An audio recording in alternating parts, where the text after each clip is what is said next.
வணக்கம் மக்களே, welcome to the fences show. இன்னைக்கு ஷோல நம்ம பார்க்க போறது ஆராதனா அப்படின்ற மலேசியன் சஸ்பென்ஸ் த்ரில்லர் மூவியோட ரிவ்யூ. பிளாக் மேஜிக் அப்படின்ற ஒரு விஷயத்தை பத்தி நம்ம எல்லாருமே கேள்விப்பட்டிருப்போம். இதுல ஒயிட் மேஜிக் அப்படின்ற ஒரு விஷயத்தை பத்தி சொல்லியிருப்பாங்க. அதாவது நம்மளோட ஹெல்த், நம்மளோட ஸ்கில்ஸ் இதெல்லாம் என்ஹான்ஸ் பண்ணிக்கிறதுக்காக அந்த ஒயிட் மேஜிக் அப்படின்றது யூஸ் ஆகுன்ற மாதிரியான ஒரு விஷயம் சொல்றாங்க. ஆக்சுவலா இந்த படத்தோட ஸ்டார்டிங்லேயே பாத்தீங்கன்னா ஒரு ஊருக்குள்ள 6 மண்ட ஓடுகள் கண்டுபிடிக்கப்படுது. அது யாருடையது அப்படின்ற கேள்வியோட தான் இந்த கதை தொடங்குது. அந்த ஊருக்கு தன்னோட கதையை எழுதி முடிக்கணும் அப்படின்னு சொல்லிட்டு நம்ம ஹீரோ அங்க வராரு. கூடவே அவரோட மனைவி ஆக்சுவலா பிரெக்னெண்டா இருக்காங்க அண்ட் அவங்க ஒரு சர்ஜனாவும் இருக்காங்க. அவங்களையும் கூட்டிட்டு வராரு. அந்த ஊர்ல இருக்கக்கூடிய ஒரு பெரிய மனுஷனோட வில்லால வந்து தங்குறாங்க. அங்க நிறைய நபர்களோட அறிமுகம் கிடைக்குது. ஒரு ஃபாரன்சிக் சைக்காலஜிஸ்ட், அந்த பெரிய மனுஷனோட பொண்ணு, இது மாதிரி நிறைய பேரோட அறிமுகம் கிடைக்குது.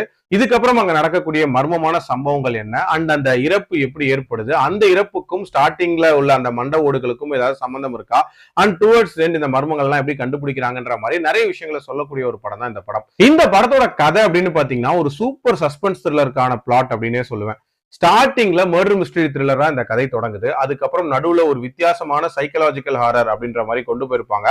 அண்ட் டுவர்ட்ஸ் தி எண்ட்லாம் அந்த ஒயிட் மேஜிக்கை மையமா வச்சு ஒரு வித்தியாசமான சூப்பர் நேச்சுரல் எலிமெண்ட்டையும் ஆட் பண்ணிருப்பாங்க. இது மாதிரி நிறைய விஷயங்கள் நிறைஞ்ச ஒரு படம். இந்த படத்தோட பிளாஷ்பேக் அப்படின்றதும் எனக்கு நல்ல ஒர்க் அவுட் ஆயிருந்துச்சு. அதே மாதிரி இந்த படத்துல மாயா அப்படின்ற கேரக்டரை ஓரளவுக்கு பவர்ஃபுல்லா டிசைன் பண்ணியிருந்தாங்க.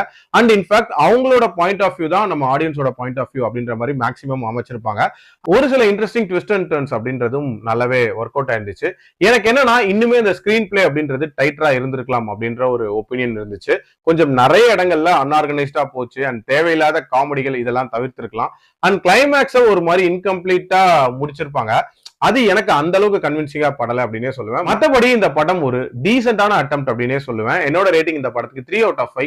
அடல்ட் கண்டென்ட்டை பொறுத்த வரைக்கும் இதுல மைல்டா வயலன்ஸ் அண்ட் பிளட் அப்படின்றது இருக்கும். சோ அதுக்கேற்ற மாதிரி பிளான் பண்ணிக்கோங்க. மீண்டும் அடுத்த விமர்சனத்தில் சந்திக்கிறேன். நன்றி, வணக்கம்.